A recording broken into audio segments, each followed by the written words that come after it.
In the name of God the Father, Son, and Holy Spirit. Amen.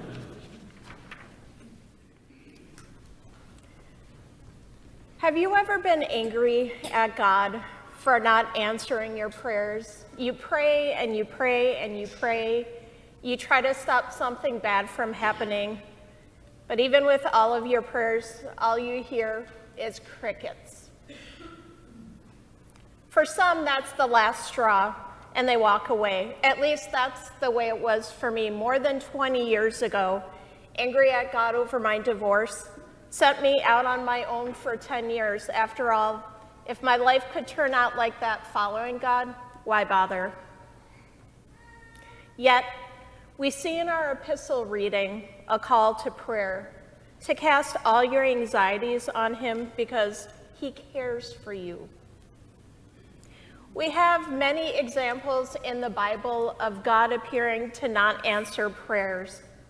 Paul, in his second letter to the Corinthians, prayed 3 times to have a thorn removed from his side. And this is the response that he gets from God. My grace is sufficient for you, for power is made perfect in weakness. We follow in the steps of those who went before us when we pray repeatedly for something and it seems like no one is listening. Or we pray without ceasing for God to act and it looks like nothing's happened. Can I have a show of hands? How many of you have personally experienced a prayer remaining unanswered? And I mean it. Go ahead. Hold up your hands. Looks like we've got a lot in common with each other. And the fact is, our gospel reading records a prayer that Jesus prayed nearly 2,000 years ago that he's still waiting to be answered. Let's look at the setting leading up to our reading. Jesus is about to be arrested and crucified. He's focused on sharing his love, his last little nuggets of wisdom with his disciples to try to teach them everything they're going to need before he's gone. Examples like, do not let your heart be troubled. Believe in God, believe also in me. Or, abide in me as I abide in you. Just as the branch cannot bear fruit by itself unless it abides in the vine, neither can you unless you abide in me. He goes on to warn them that they are going to suffer after he's gone, but he also gives them assurance, telling them, I've said this to you so that in me you may have peace. In the world you face persecution, but take courage, I have conquered the world. And then, surrounded by his closest friends, he begins to pray for them. And this is eternal life, that they may know you, the only true God, and Jesus Christ, whom you have sent.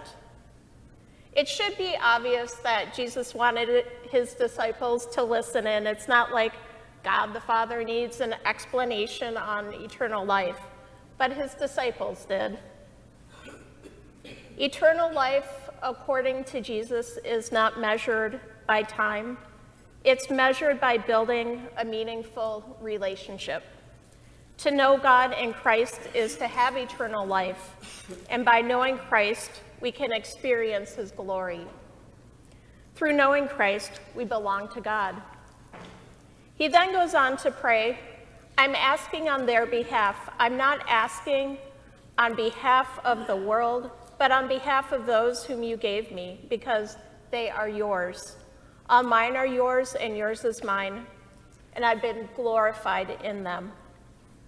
He proclaims that those who believe in him belong to God, and he asks for God's glory to show through his followers. He continues then by praying, and now I'm no longer in the world, but they are in the world, and I am coming to you. Holy Father, protect them in your name that you have given me, so that they may be one as we are one, asking for their protection as they stay behind once he returns to his place, at the right hand of the Father. Jesus already stated that by believing in him, we are one with him and the Father. Here he asks, though, for something very different. He's asking for God's protection so that they could be one with each other, as the Father and the Son are one. He's not praying for them to unanimously agree with everything. He prays for unity. The problem with unity based on complete agreement is the only way you can achieve this is one of two ways. Either you get rid of the person who doesn't agree with you, or you remove yourself from any situation where you don't agree with someone else. This creates division, the opposite of unity. As theologian Andrew Pryor writes, unity is about loving each other as Christ has loved us. The love of Christ does not kill the ones who disagree. It dies for the ones who disagree. And there's so much we choose to disagree on, isn't there? Politics, student loan forgiveness, same-sex marriage, abortion, gun control, immigration, Miracle Whip or mayonnaise, you name it. We can disagree on it. And the answer is mayonnaise. Our problem during any fight with emotions running high is it can be hard to hear Christ's prayer for unity. How can we ever be one when we're just so different? The sin of our culture is that being right is what matters the most, and we've taken that and we've made it our idol.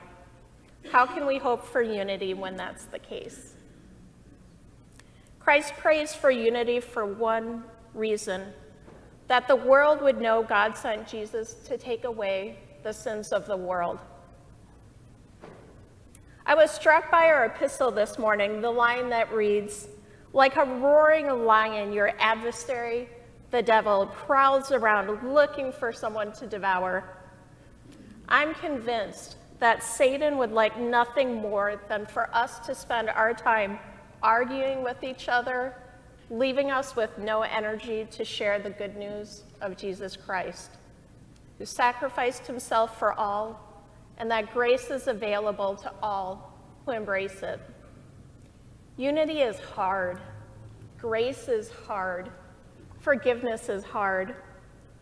That's why Jesus was sent to die for us, because apart from Christ, we can't do unity or grace or forgiveness. May we learn to shower each other with grace and love, so that by our love we are pointing others to the love of Christ. It's only then that Christ's prayer from 2,000 years ago can be answered, that we might be one, even as he and the Father are one. It's only then that we'll be made one in Christ. Amen.